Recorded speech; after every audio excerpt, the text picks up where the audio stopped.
If you spend all your time doing inventory on what you lost, you will never count up what you have left. Your future is never predicated on what you lost, it's predicated on what you have left. What you have left is enough to build something greater than where you are. And you have all the rich experiences that come through the atrocities you survived. You're stronger. You're wiser. You've proven things to yourself that you couldn't have learned any other way, that you could overcome everything that happened to you. So start looking ahead. Nobody drives forward looking in the rearview mirror. Understanding that and surging ahead with what you have been given and to appreciate time.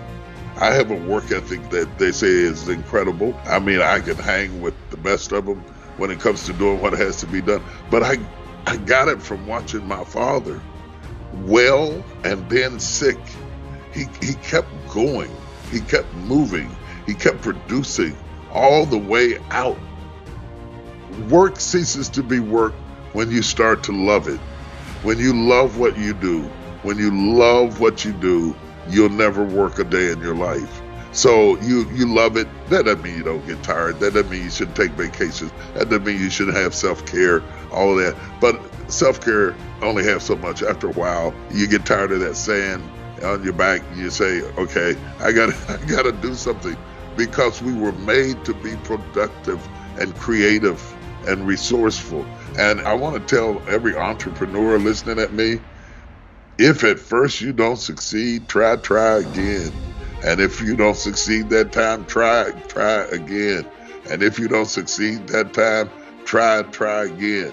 And if you don't succeed that time, write a book about what you learned from how you failed. There's always something to do with what you have experienced. My legacy is pouring whatever I experienced into who's listening. That is my legacy. That's proof that I was here.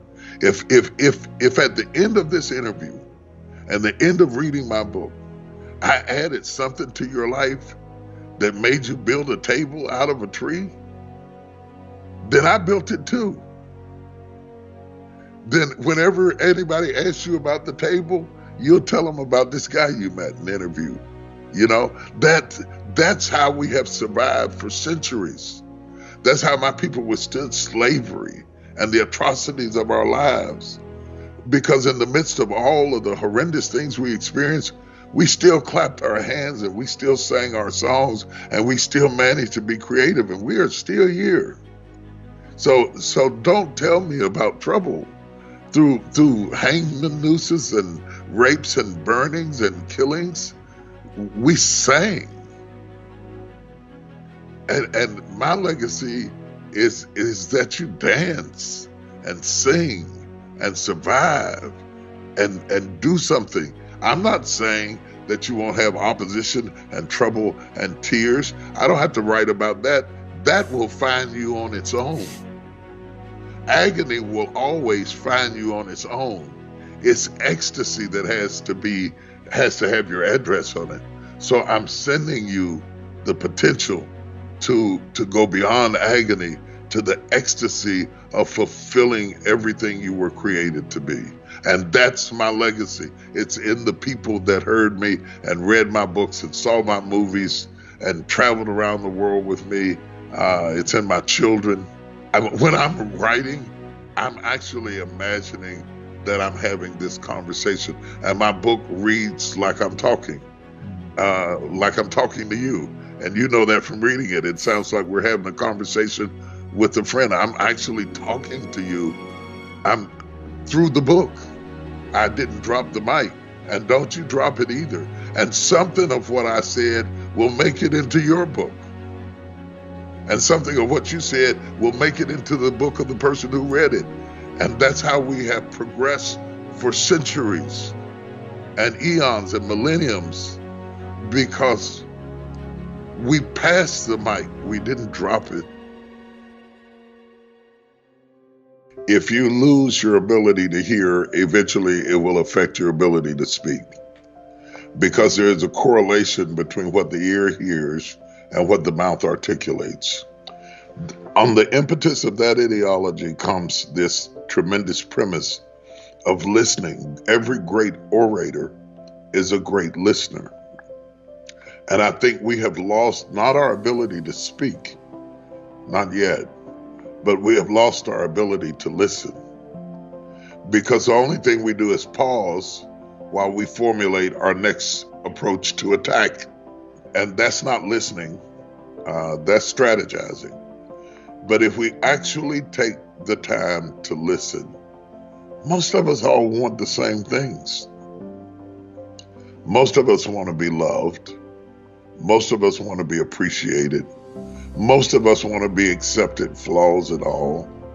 Most of us, if we have children, want what's best for our children. Most of us are scared. Most of us are anxious and are worried. Why can't we be friends? Why can't we communicate? We're better together than we are apart. And we don't have to agree about everything. But in the process of meeting, I found it's hard to hate somebody you understand. And in the process of meeting, your perspectives broaden, sometimes to the point that you are ejected from the tribe, because people who are not exposed are intimidated by people who are exposed. But people who are exposed, it's worth it to lose the sanctity of your citizenship and the tribe of how you describe yourself to enter into the broader world of a human experience before you die. I would hate to die in a zip code having never left the neighborhood that I was born in mentally, and not experience the world, France and Ethiopia and Australia and millennials and boomers and Gen Xers. There's something to be learned, and people of faith and people not of faith. We need to communicate to survive as a species. If you're going to be successful in business today, you cannot build your business around people like you.